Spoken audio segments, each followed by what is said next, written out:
We'll be speaking in reference to differentiating between market structures in which organizations compete. We're going to be speaking about gyms. I'm going to be more in favor of Planet Fitness, which is a gym that I'm familiar with. We're going to speak of monopoly, perfect competition, oligopoly, and monopolistic market structure. We're going to hold off on oligopoly and monopolistic market structure, and we're going to go straight into perfect competition and monopoly. We just want to sort of go over the difference between. So for perfect competition,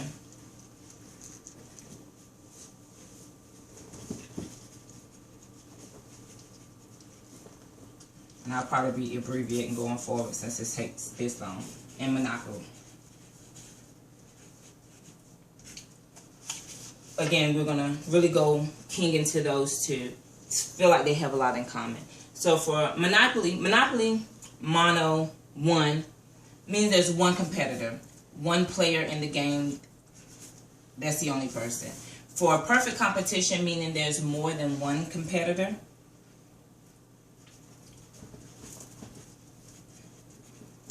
So there's people to compete with. When they're competing with a similar product, more than likely. Well, it is. They're competing against a similar product.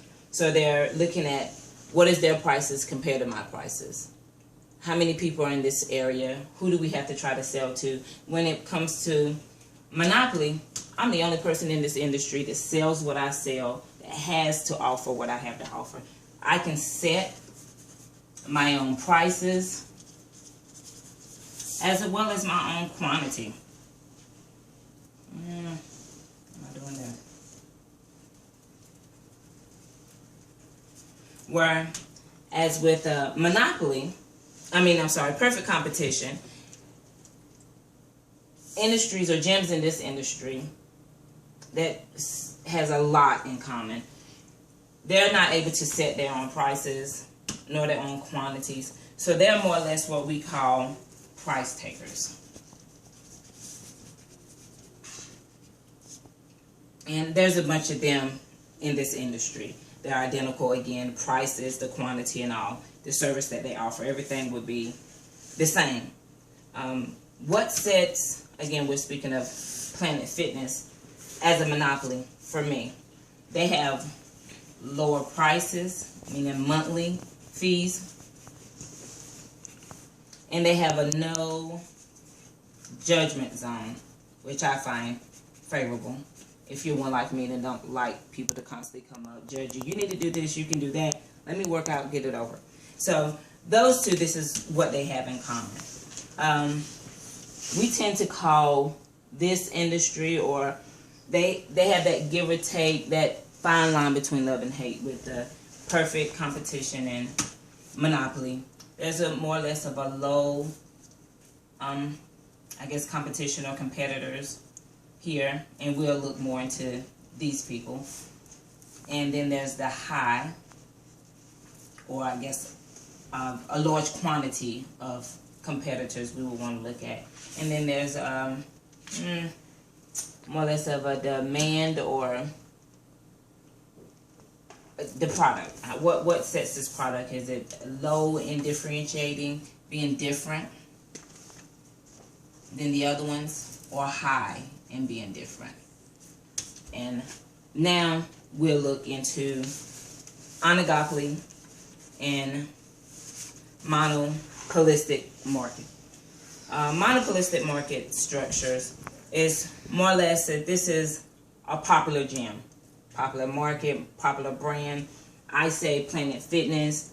Bringing in the Rams for people who don't know about Planet Fitness, you would think of Dell or Apple. Apple is really popular right now, going. So it's a lot of phones, but Apple has a lot of what everybody wants. That's a popular brand.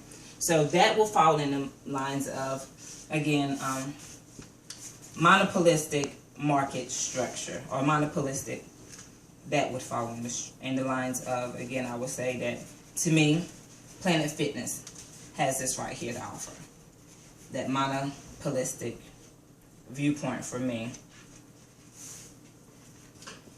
and it's a structure.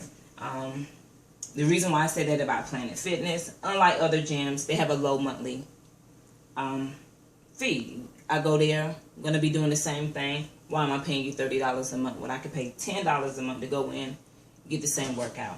So that to me is appealing.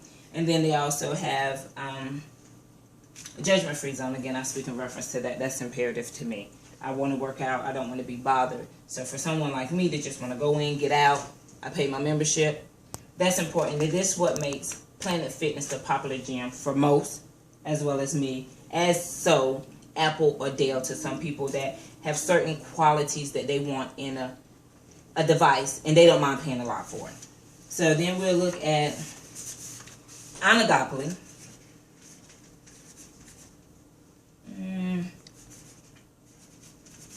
There's fewer sellers, not so much as in, it's more or less in the middle when we speak of oligopoly of both of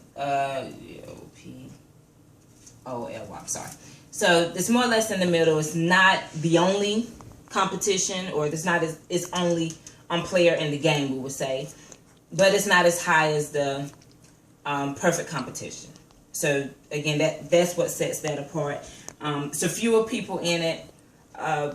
They can tend to work by themselves, which again will bring them closer to what we would think of a monopoly, or can partner up. They can work with others for a common goal. So that would be the oligopoly. The things that I think about when I think of the structuring of it, we think of demand and supply. What is demand in this area? And we're again now thinking of structuring, or how you can structure, or this Planet Fitness can structure themselves to stay competitive. What is the demand in the area? What are people looking for? Right now, everybody's thinking about what we call going green. Everybody wants to work out. Everybody wants to eat healthy. So for one, we know gym is a necessity for most people that's on that health fitness thing. So, okay, so let's get this done. On the top, thinking or taking into account that food is expensive if you're eating healthy. So I think the demand for being green, going green, eating healthy, working out, Planet Fitness fits the bill for me. Because I can do what I can do with other gyms at Planet Fitness, where you're free, stress-free, hassle-free, a lower price. And then, okay, so that's, for me, they meet the demand, supply and demand. That's how they meet it. Then we speak of opportunity challenge. What is the opportunity? What is the opportunity here? If I get in this area, what is my opportunity? Is there other gyms in this area? Do I have a chance to really branch out and give the people what they're looking for? They always say where you're at or is important when you're doing a business. Just where you're at is important. And then we're going to look at fixed costs. Again, I speak of that low cost for Planet Fitness. When we speak of the fixed cost structure, they have a $10 fee. What can we do even though we're building more, or what can they do even though they're building more gyms to keep this cost that is appealing to most low? So again, this is all about differentiating between the market structures in which your organization competes. Thank you.